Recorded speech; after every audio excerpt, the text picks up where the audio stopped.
Hey guys, I'm not in the fight chair today. I'm on the road.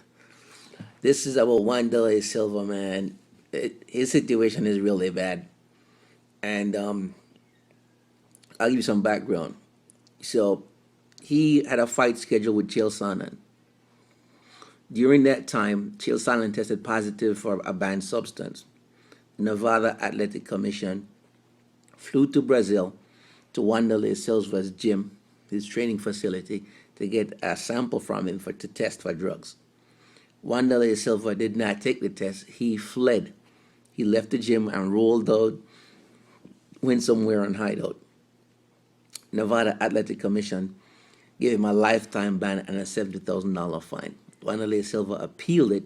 A judge overruled it and said there was not sufficient evidence for them to give him a lifetime ban or for them to find him, that they had overstepped their jurisdiction. Fine.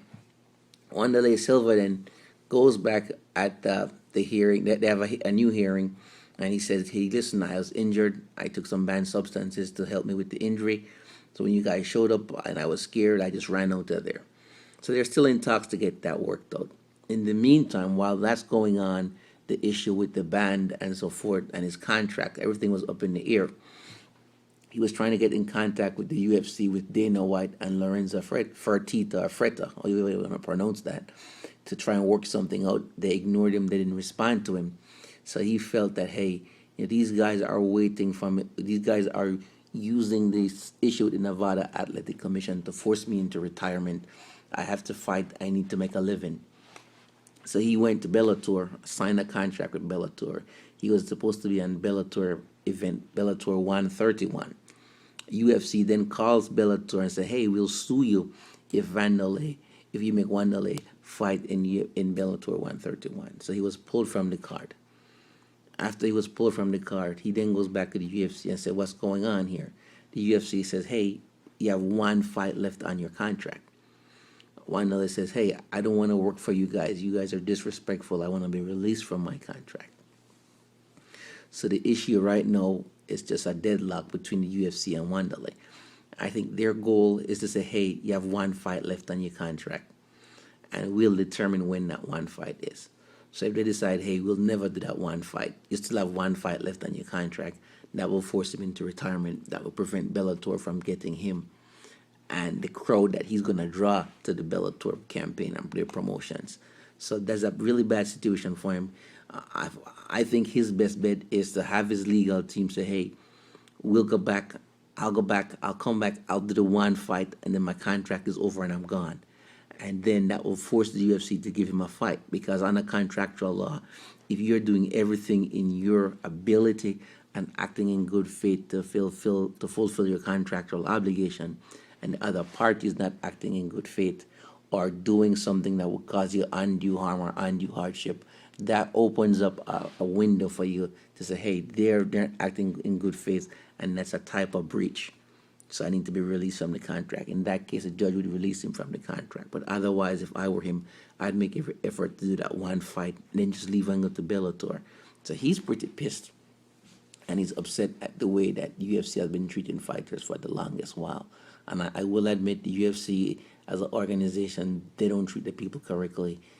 They do some slimy, underhanded stuff, like having the fighters sign away their rights to their image for the rest of their life and that type of stuff. So the G.I. Joe Kung Fu Grip UFC fighter toy that you see, if Chris Weidman has one and then he dies, his children will not receive any of the royalty for the rest of their lifetime. Nobody in his family will get a dime of that, because he's probably signed away the lifetime rights to his image. So this type of stuff that Randy Couture and Dana White and the UFC had issues over going back for quite some time. And that's why Randy Couture said, "Hey, I had to leave the UFC because it's about my family and about survival." And he and Dana White has had issues over that for a long time. And I'll give you one example. A couple years ago, right before a fight, the UFC major event, the undercard people and the fighters, they were given contracts for them to sign up with their likeness and their image to the UFC video game that was coming out. This was like minutes before walking into a fight. And if they did not sign it, they would not be allowed to fight. They were pulled from the card. Of course, a lot of them didn't sign it, and the ones who didn't sign it, they were immediately let go from the UFC, and that created a pattern where other fighters were afraid, so they just went along. So now we're actually seeing somebody who's saying, "Hey, I'm done with the UFC. I want to move on." So these are some of the dirty tactics that the UFC use. And in addition to that, when last video I saw with Dana White, he said, "Hey, when we cut a guy, we cut a guy. We'll let them go. We don't go back and tell them they can't fight." But apparently, Dana White, that's not the case, because here you're doing something different. You know, so that's the whole goal of the UFC, to keep the big people, the top dollar earners, the people that draw the big crowd, to keep those people in their camp. If they can't keep them in the camp, they're gonna block them from going to the other camp. I guess that's the way it is. Because same deal with Rampage Jackson and Bellator.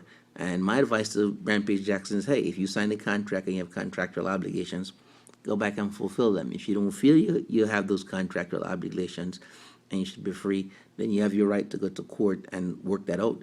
But in the meantime, you're not making any money. And Bellator, listen, Bellator has enough money to outspend you. They could tie you up in legal ramifications and paperwork for the rest of your life.